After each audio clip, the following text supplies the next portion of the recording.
List revision निर्वाचन आयोग के लिए गले की हड्डी बन गया है और शायद यही वजह है कि लगातार निर्वाचन आयोग को नियम बदलना पड़ रहा है, बावजूद विपक्ष मानने को तैयार नहीं है। पूरे मामले को लेकर सुप्रीम कोर्ट में याचिका दाखिल की गई है, जिस पर 10 जुलाई को सुनवाई भी होगी।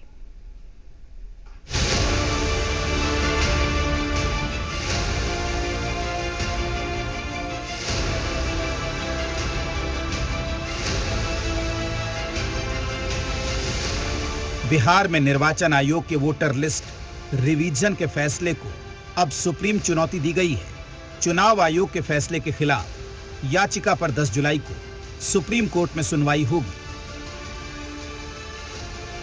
हम लोग सब लोग जो है, कई लोग जो है, कोर्ट का दरवाजा हम लोगों ने खटखटाया है। वहां भी अपनी बात को कोर्ट के समक्ष जो है हम लोग रखेंगे। वहीं पटना से लेकर दिल्ली तक वोटर लिस्ट में सुधार को लेकर सियासत गरमाई हुई है। एआईएमएम के चीफ असदुद्दीन ओवैसी ने मुख्य चुनाव आयुक्त से मुलाकात की और वोटर लिस्ट रिवीजन पर एतराज जताया।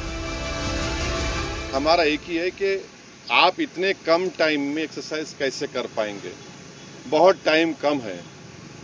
एसआईआर में भाई जो लोग जो अपना एड्रेस चेंज कर लिए, उनको क्यों आप पूछ रहे हैं बर्थ सर्टिफिकेट? माइग्रेशन होता है, अब क्या करेंगे वो लोग? दूसरी ओर पटना में तेजस्वी यादव सरकार और निर्वाचन आयोग के खिलाफ मोर्चा खोले हुए हैं। तेजस्वी का आरोप है कि लाखों वोटर का अधिकार छीना जा रहा है। बिहार के लाखों मतदाताओं के अधिकारों और लोकतांत्रिक प्रक्रिया की पवित्रता को ध्यान में रखते हुए भारत निर्वाचन आयोग द्वारा जारी विज्ञापनों और फेसबुक पोस्ट में पाए गए गंभीर विरोधाभासों पर गहरी चिंता हम व्यक्त करते हैं। वहीं पक्ष और विपक्ष के बीच वोटर लिस्ट रिवीजन को लेकर जुबानी लड़ाई जारी है। ये इलेक्शन कमीशन एकदम कंफ्यूज है। अब वो समझ में नहीं आ रहा है कि हम कौन सा निर्णय लें और कौन सा इसको जारी करें। उसका पहला प्रमाण ये है कि ईआरओ को अधिकार दिए गए हैं और एक व्यक्ति यदि निर्णय लेता है तो वो उसकी निर्णय निष्पक्ष नहीं रहे।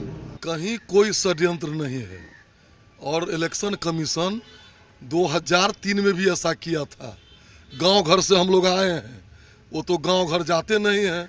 वक्त पड़ता है जो व्यक्ति विपक्ष का नेता शहाबुद्दीन अमर रहे, उस विपक्ष से आप क्या कल्पना कर सकती हैं? एक और कांग्रेस बीजेपी एक दूसरे की नियत पर सवाल उठे रहे हैं, तो आरजेडी और जेडीयू में भी आरोप प्रत्यारोप जारी है।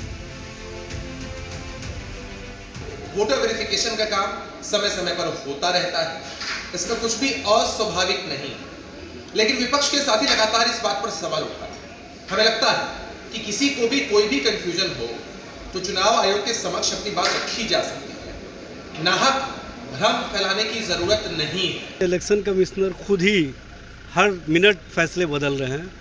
कभी कहते हैं दस्तावेज की आवश्यकता है, कभी विज्ञापन निकालते हैं कि दस्तावेज की आवश्यकता नहीं है, बाद में दस्तावेज देना है। ये कंफ्यूज कर रहे हैं पूरे वोटर्स को। निर्वाचन आयोग के लगातार बदलते नियम को विपक्ष ने पकड़ लिया है। दूसरी ओर अब ये मामला सुप्रीम कोर्ट में भी पहुंच गया है।